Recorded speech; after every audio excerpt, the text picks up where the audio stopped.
നമസ്തേ, സ്വാഗതം ബീറ്റോൺ ഓർഗാനിക്സിന്റെ 136ാമത് എപ്പിസോഡിലേക്ക്.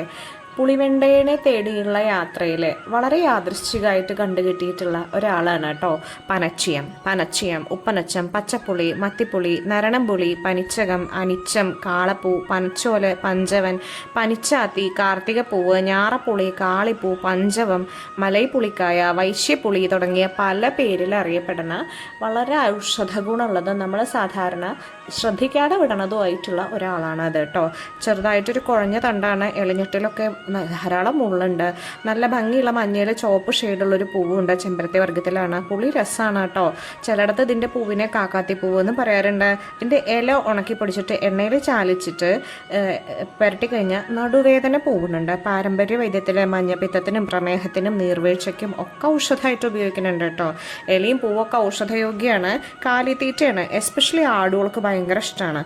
പിന്നെ ഈ പിച്ചള ഓട്ടുപാത്രങ്ങൾ ക്ലാവ് ഉണ്ടാവും, അത് ഉരച്ച് കളയാനായിട്ട് ഇതിൻ്റെ ഇല ഉപയോഗിക്കാറുണ്ട്.